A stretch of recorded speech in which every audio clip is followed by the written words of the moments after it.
So today we're going to be focusing, probably for the final time, on the C9. Last time I discovered there was track damage where those driver chips resided, and I thought it would probably be a better idea to take this chip, which controls, which is the microcontroller for the various deck functions, and solder that onto the board, which I managed to get as a spare, and actually put that into the machine instead. Now, if that doesn't work, which, knowing how this machine has treated me since getting it, I doubt it will, then unfortunately that is my time with the machine over, and it will be going up for sale, spares or repair. The problem that I've discovered is, because they are a sought after machine and one of Sony's Halo models, it's very difficult to get reasonably priced spares for them. So, I mean, spares decks can in some cases go for a couple £100, which is ridiculous when it's basically something that may have the same problems as this particular deck. So yeah, it's crazy to sort of think that the prices have gone sort of this stratospheric, but that just seems to be the way it is. So what I'm going to do is, before I actually start doing anything with that, I want to get the deck out and I want to check that I've got all the wiring connections in correctly. So let's just get this out. Oh, there we are.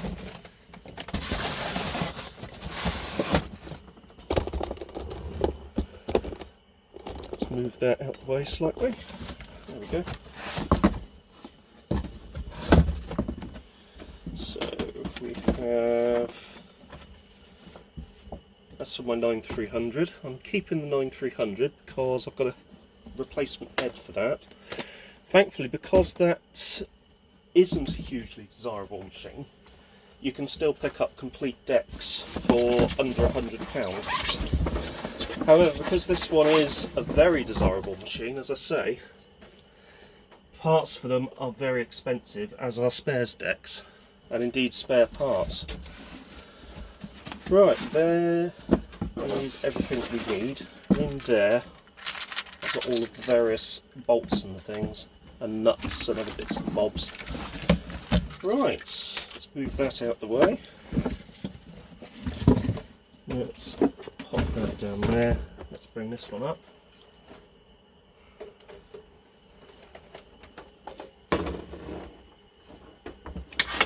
There we go. There we are. And let's check all of these connectors. So I have just screwed that in temporarily, just to basically keep it together so that it doesn't fall into anything. And what we'll do first is just check all of the connections and just make sure that everything is in the right place. Right, so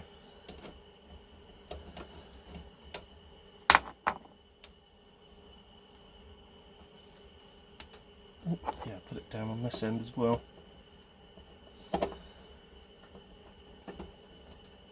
Actually, I screwed it down properly looking at it, so I've put it there as well, so I've actually put it down on all points. That was because I also tested it, so I had all of these points which sort of act as grounding points fully sorted out as well. I think that is almost there. There's one more holding it in place.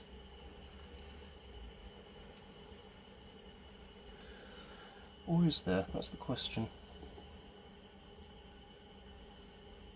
Yeah, there must be, because that's not releasing. I didn't think that was anything to do with it, but I'll take that out anyway. Don't think that is anything to do with it. No, it wasn't.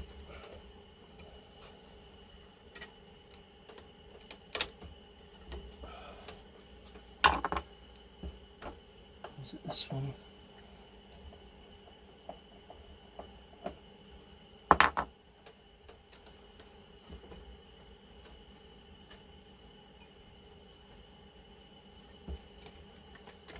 Right, so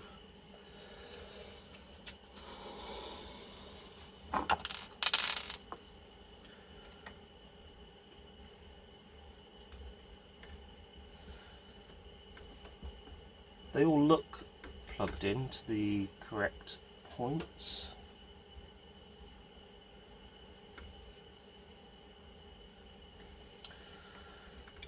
Actually, I can take this off and have a look at the tracks underneath and see, because it's easier to unsolder these than it is to unsolder an entire microcontroller. So, and also the board that was originally in here is actually in better shape than this one. So let's have a look. And I'm just looking to see if there's any tracks that have been destroyed. So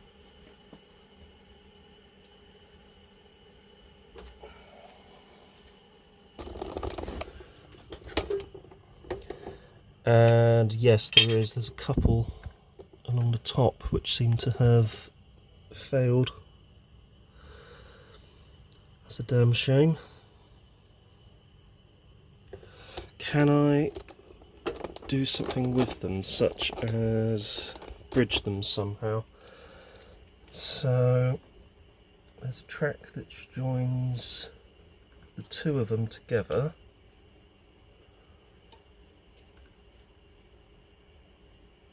Then there's a track to there. So if I compare it with what's in here, so the track to that is intact. The track, let's get that in the light, that's better.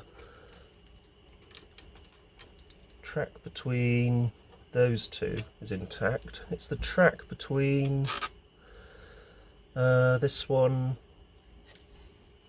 it's the middle track that's expired, and I can probably fix that with a fly lead, you know. I don't think it's going to be as major a repair as I thought, but the problem was I was wondering if these other components, so these on the original board, were at fault.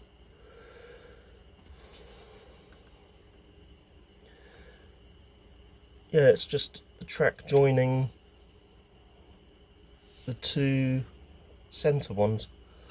Okay,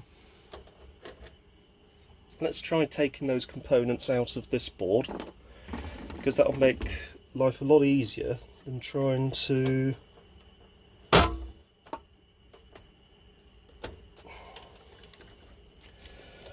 remove a whole IC, which is not fraught with danger, but you risk damaging things more if you do that. So let's get this out.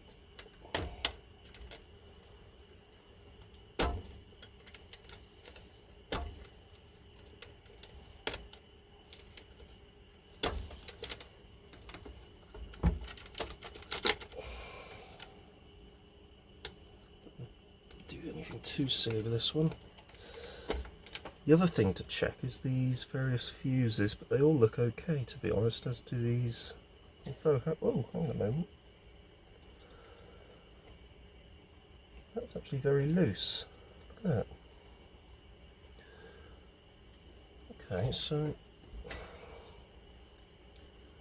squeeze those together. Before I go any further, let's borrow the one on this board.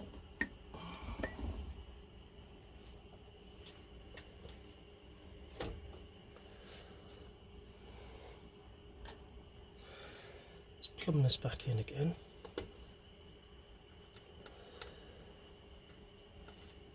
So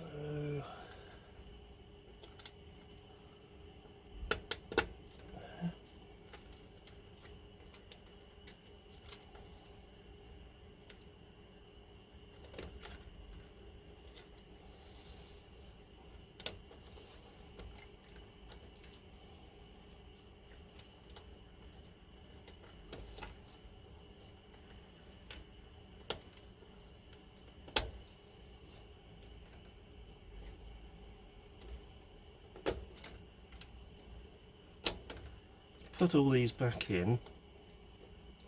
If it is as simple as that fuse, I'll be surprised, but it did seem a bit sus that it wasn't making full contact. And it's a very quick thing to test anyway, so we may as well do it. Right, let's... Oops, it's alright, that hangs down like that. Let's put that there.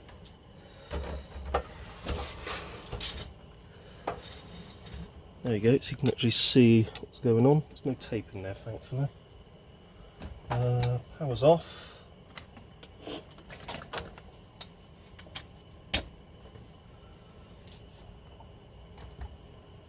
Power's on.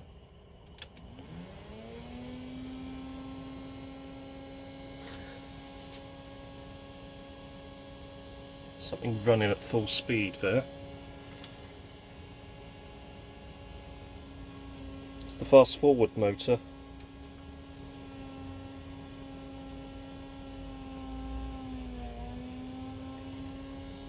And all of the things are illuminated.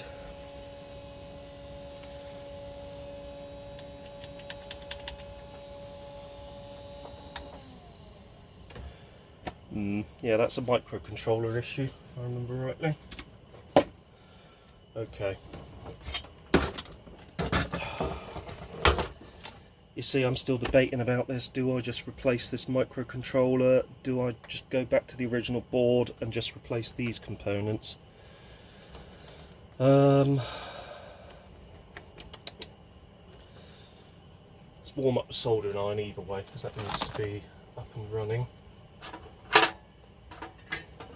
At least with the original board it was coming up. Okay, right. Right, let's get that warmed up and we'll get started on a plan. So I think I'm going to go with sorting out the original board and borrowing components from this one. So I'm going to try what I did last time with heating this up and applying like that, just a little bit of pressure to the plate itself without sucking away any solder, because as you can see that seems to be working just fine to the point where it's off. That's far quicker than last time's attempts.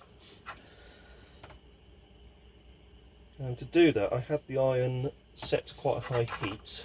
Well, however high this really crappy iron will actually go, I doubt it's very accurate, to be honest with you. In fact, I don't think it is accurate at all in the slightest. And the components I want are these two. Now I need to remember, actually it's the other ones, yeah, they're all in the same direction. So it's these two here. In fact, you know something, I could actually just bridge them underneath with a fly lead. I don't need to do anything on the top. So just bridging that central one with a fly lead is all I need to do. Okay, that's a little bit more positive. As I say, I don't hold out much hopes for this machine because they are incredibly complex, and when they tend to go wrong in this way, they're very difficult to sort out, especially for a novice like myself. I mean, you know, I don't do this professionally. I do this because it's a hobby, it keeps me sane, and for the most part I do enjoy it. But as I say, I'm not an expert by any means. There are people out there far better than I. But it's fun and it staves off depression, which is really why I do these videos. I don't do them for the whole, you know, social media likes, views, subscribe, although that is a nice after effect, or a nice side effect. I do it because I enjoy it. One thing that I do find entertaining as creating these videos is you occasionally get comments from someone saying, oh, you've done it completely wrong, you've done this, that and the other, oh, I can't believe you've done that, that's so wrong. And it's like, okay, I totally acknowledge that, and I always respond to them and say, do you know, I think you're absolutely right, I probably have done it wrong.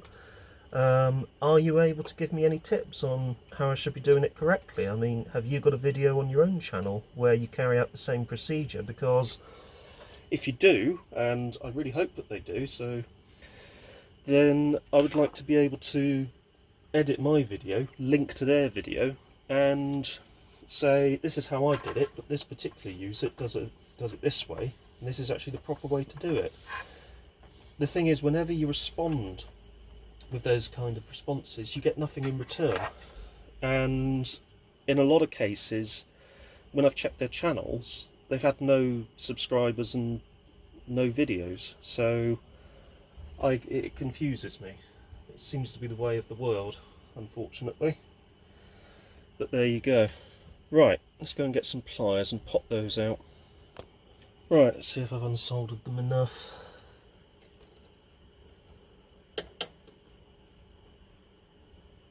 No, and no, need a little bit more.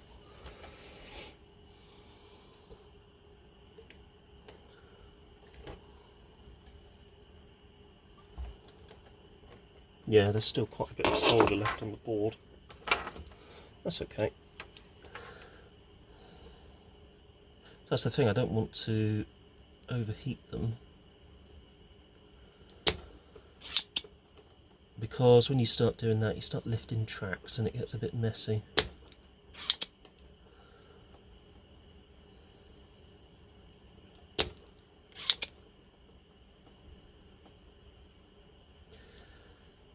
This is where that what's it called? There's this sort of, it's basically like a mesh, coppery mesh thing, and you place it on top of solder joints and it literally absorbs the solder off of the joint itself. I do wonder if I need to bump the heat up a little bit to try and move it. So I'm just going to try this method by holding that, pop the heat up a tiny bit to 250, or an indicated 250, and which one am I grabbing onto? Back one.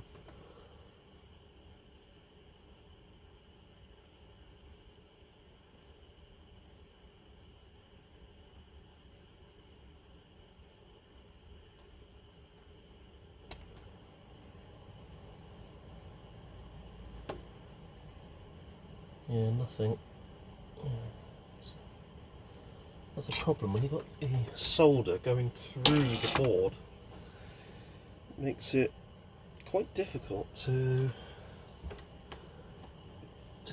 actually extract it.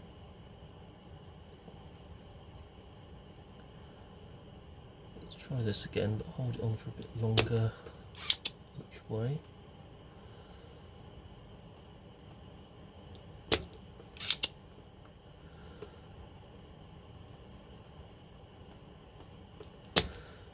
Right, I'll get this sorted out and we'll come back. So we're back with the original board. I've desoldered the components from the old board and put them into this one. So we're going to resolder them into this one. So I just need to locate my solder, which is normally easier said than done. Oh, I found my other solder sucker though, which had gone missing. That's a bonus. Ah, there it is.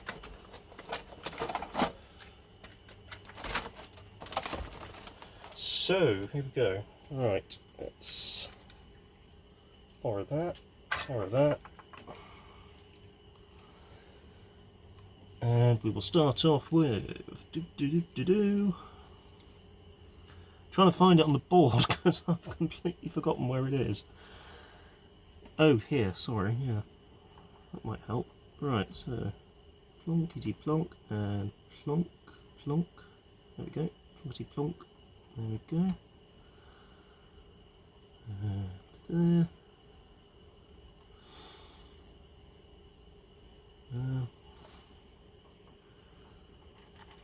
Ow.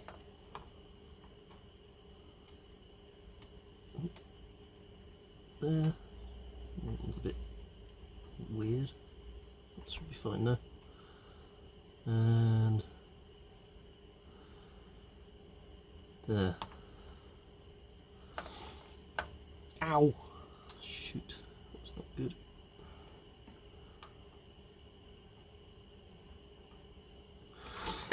That's better. Right. Okay, that's okay. There's nothing there. So those three are all except this one. That didn't seem to go in very well.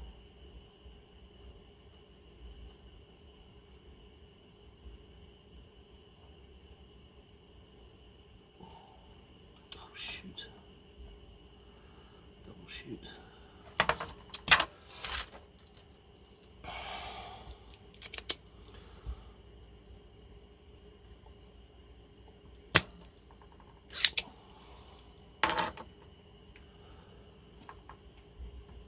I'm hoping that that one's gone through.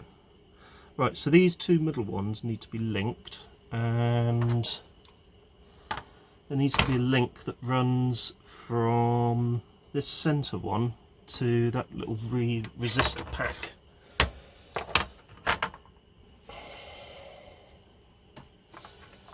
So let's locate something suitable.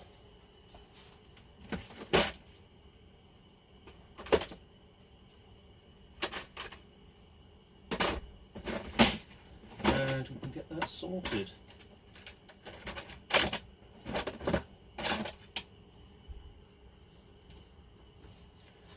Right, I think I've got some suitable cable.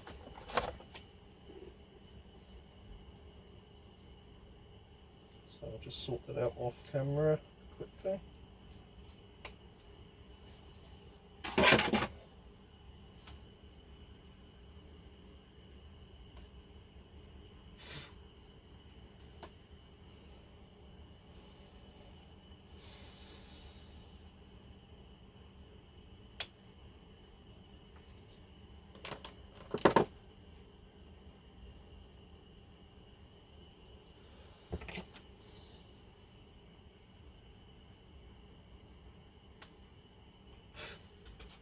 Right, I'm just checking the other board a second.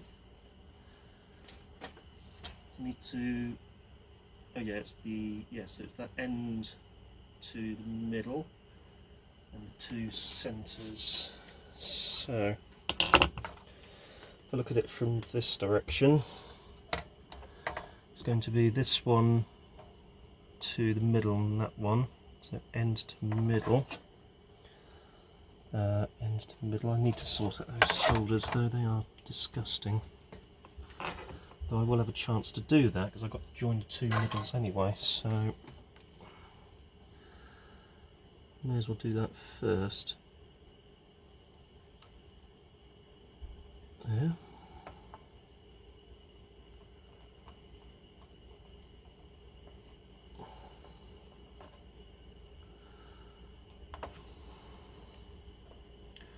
Might trim that down a bit, so there's too much left on that.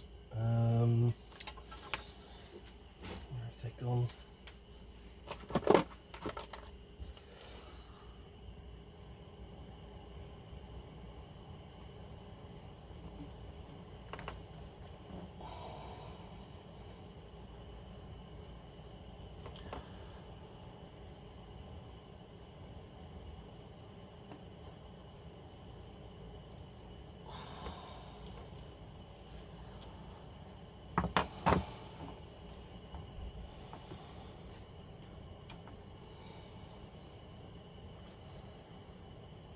To do that again. Right, I doubt this will work, but hey, it's worth a go.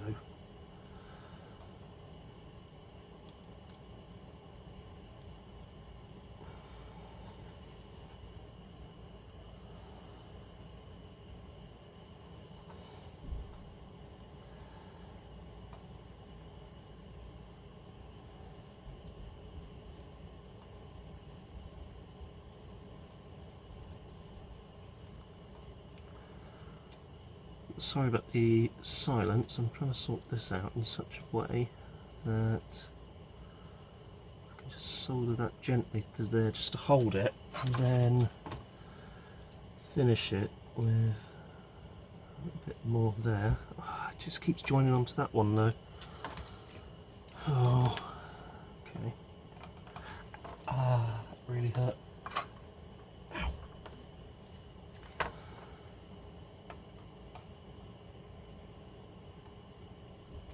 That's better.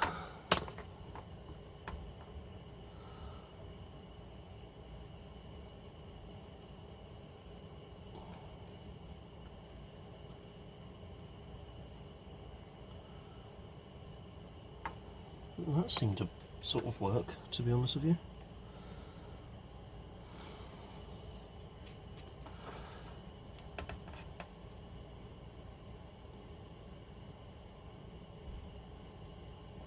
Oh, you mother. Oh. Come on.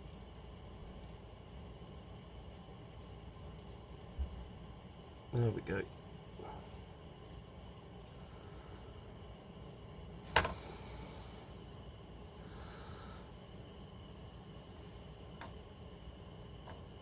Alright, that's good for a temporary test repair anyway.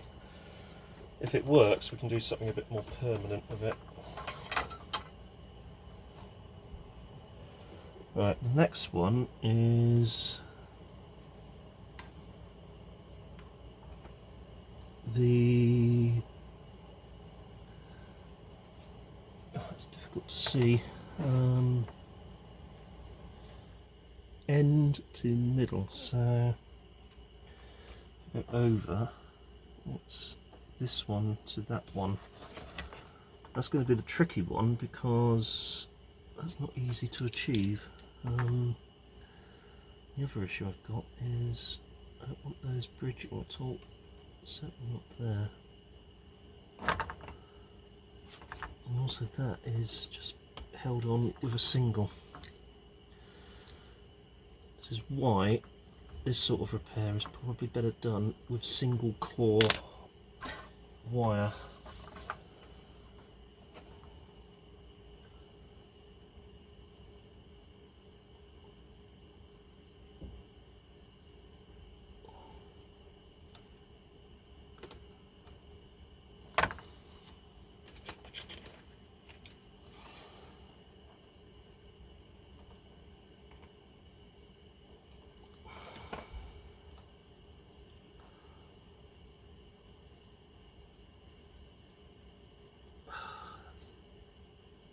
Longer than I'd like on there, to be honest, but that's a more definitive connection.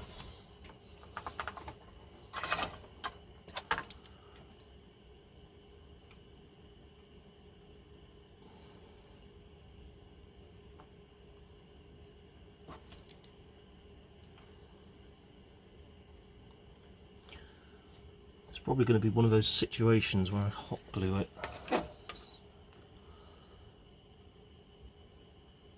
I need to, oh yeah, it's pin number 1 to the middle, so I think it's this pin here to there, it's to be joined.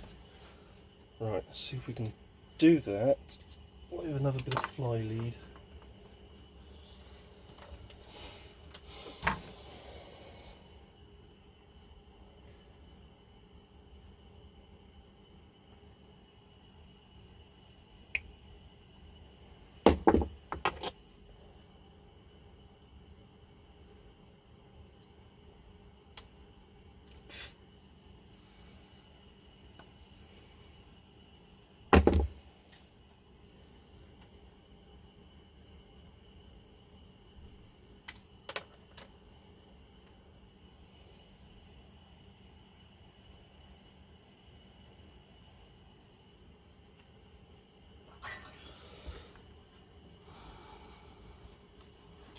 That's actually going to be really tricky to do, so I'm actually wondering if I can just do it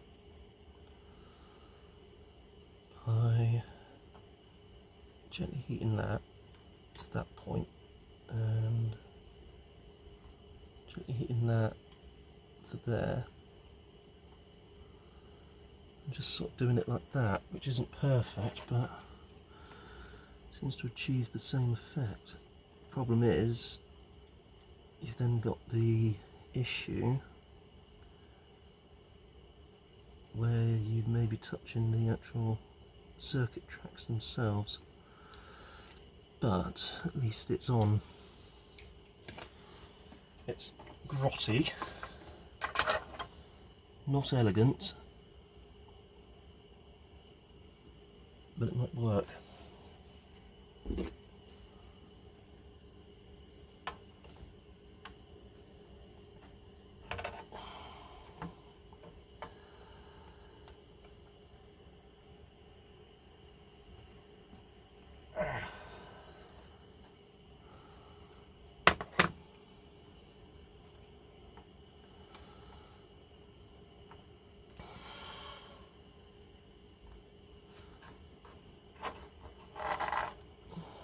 And it's not touching either.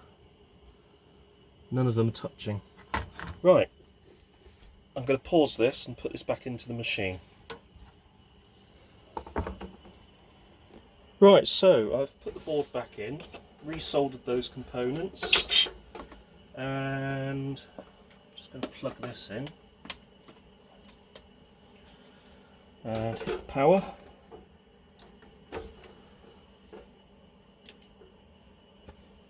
Okay, so it's out of standby, as you can see. So let's try this cassette.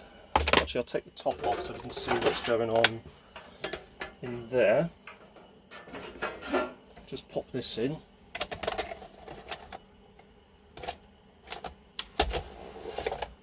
Okay, it loads. It's not lacing.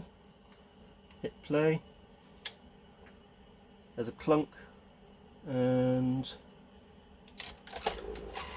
eject again.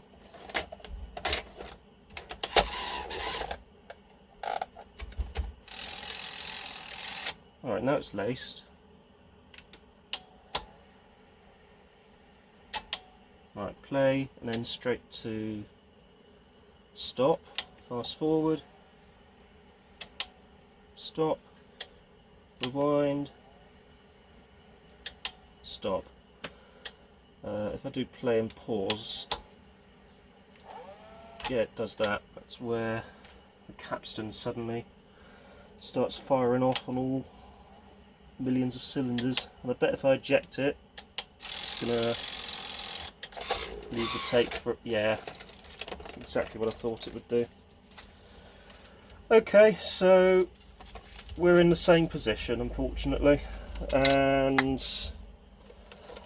I don't have enough finances or knowledge to continue with this project, so it's going to be put up for sale. So yeah, oh well, we tried, and we've learnt quite a bit about these machines anyway, so that's always a good thing. It's always a positive to these. But yeah, for the moment I think that's it for this one. I'd like to thank you for watching, and I'll speak to you all very soon. Take care. Thanks for watching. Like and subscribe. Thank you.